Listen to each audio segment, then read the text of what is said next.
In today's episode, we ask ourselves the question: how does a person or an organization realize that they are failing when everything looks like it's okay? Take the case of Samson in the Bible, and even a successful company like Nokia. So it's called silent failures disguised by success and overconfidence. The silent crash, when success hides the cliff's edge.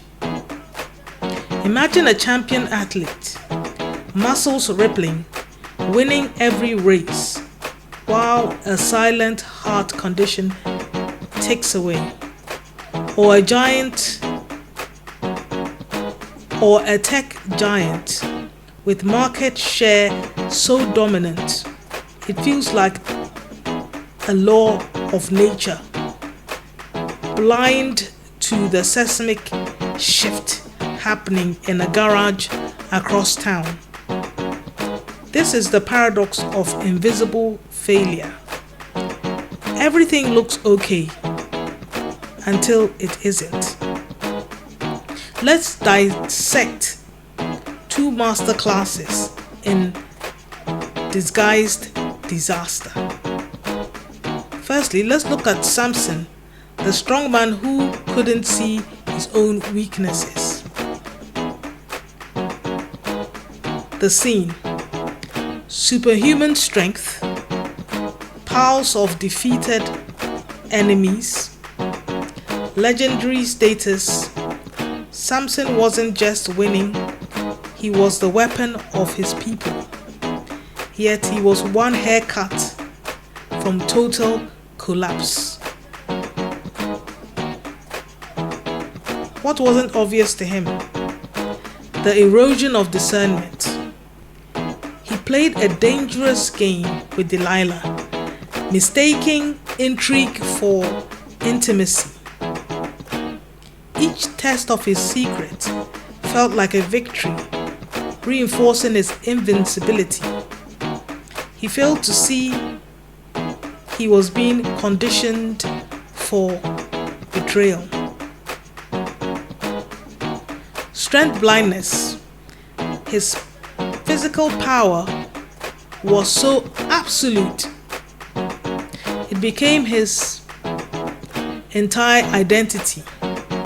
He never built others' muscles, wisdom, contingency, plans, loyal allies. The source of his strength, his Nazarite vow to God, became disconnected from his daily actions. Complacency in secret. He believed the secret was safe because it was his.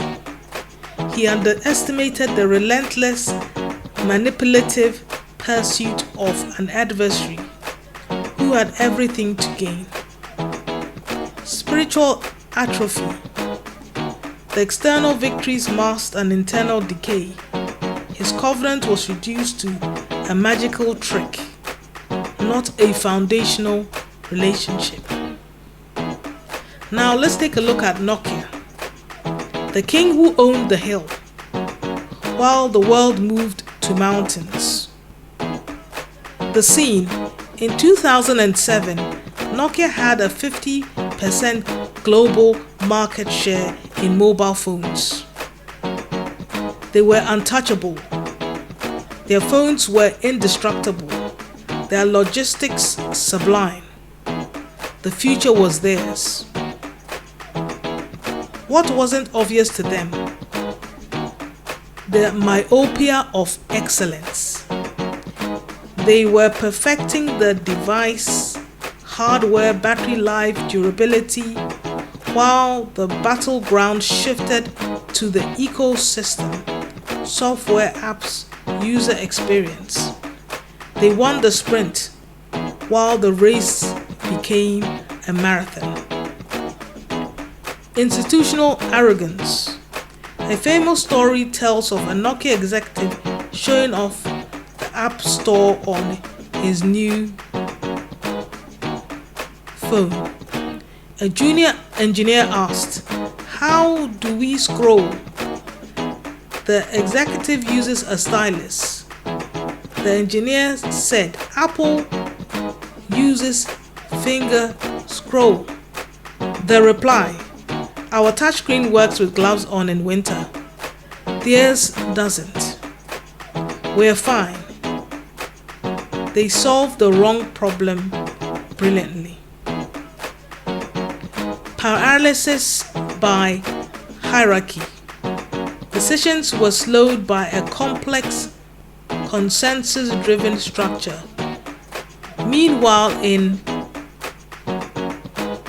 Cupertino, a small, obsessed team was moving at light speed. The success trap. Their massive embedded infrastructure, Symbian OS, supply networks, created immense sunk cost fallacy. Pivoting would mean cannibalizing their own golden goose, so they kept polishing a sinking ship. The fatal overlap, the Samson and the Nokia syndrome. Both suffered from hubris masters confidence, over-reliance on a single strength, physical power in terms of Samson, and hardware dominance in terms of Nokia.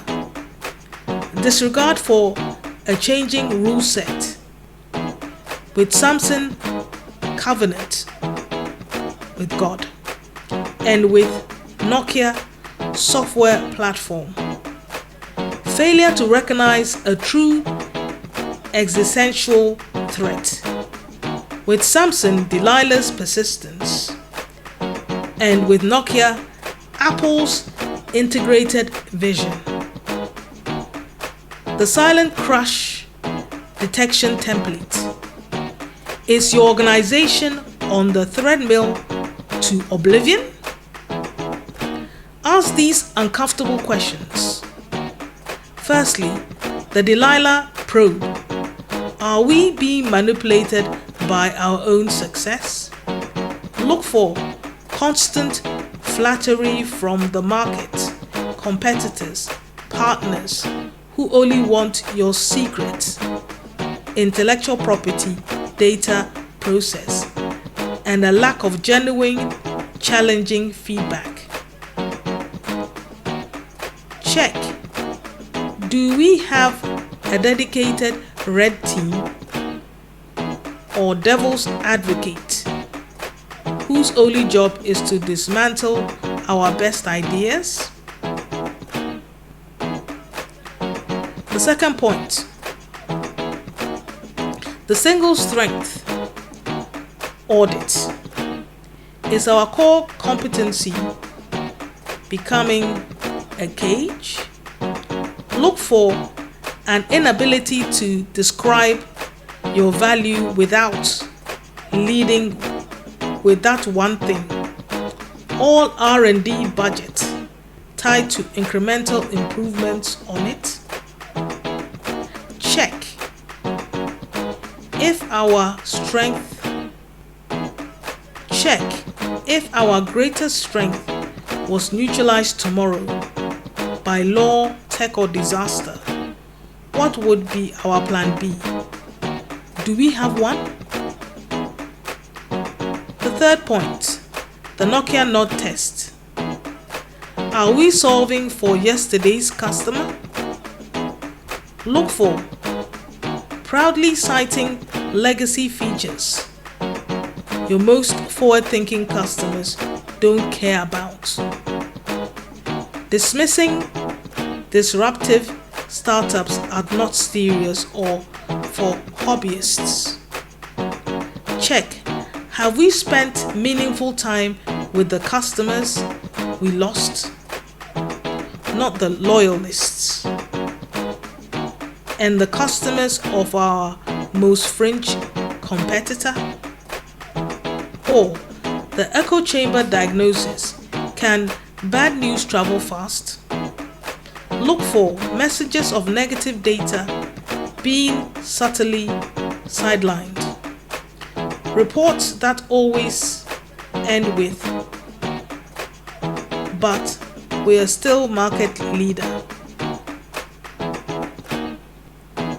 Check is the most pessimistic, data-laden report in the company, celebrated or buried. Can a junior employee's valid concern reach the CEO without being sanitized? Point 5. The ritual versus reality scan. Are we confusing motion with progress? Look for endless meetings about roadmaps, but no radical new products shipping.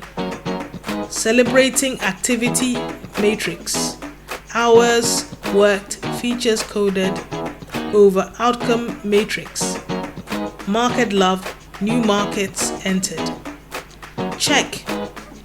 When was the last time we killed a major sacred cow project to fund something truly experimental? Other notable red flags to hunt.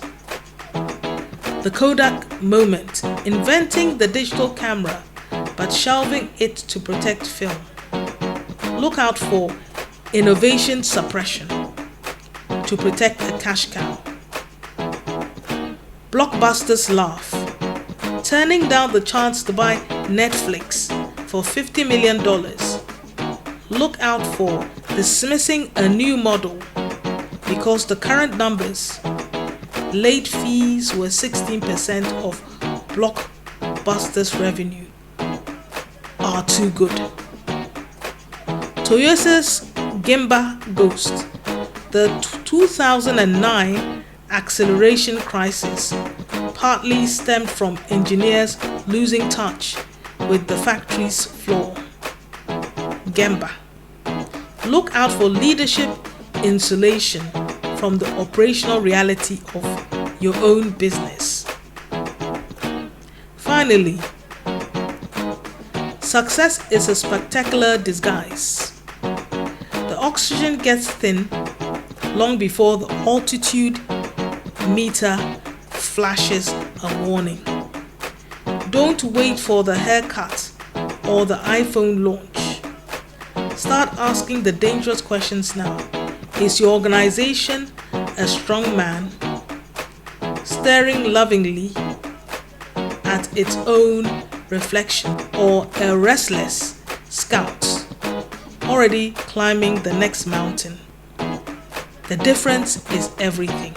So this ends the topic of silent failures disguised by success and overconfidence.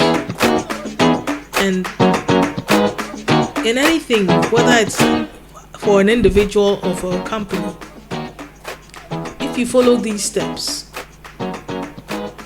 you know how to deal with failure, even though it looks like success. How to see the signs so you can do something about it. If you want to have longevity as an individual, or you want to have longevity as a company, you need to get a grip and have the spirit of discernment to know that though things look good, they're actually going bad, and be able to look at the issue, really look at the issue, and really make a change. Thank you so much for listening to Always Coach Right. Here we talk about business and industry and anything business, whether marketing, procurement, or just different concepts, things that will make you a better individual and make your company better, because people make a company, people make a business, people make an organization. So in making the company better, you need to make the people better. Thank you so much for listening. If you like this type of content, I would like you to like, share, subscribe, and press that notification bell. Also, comment.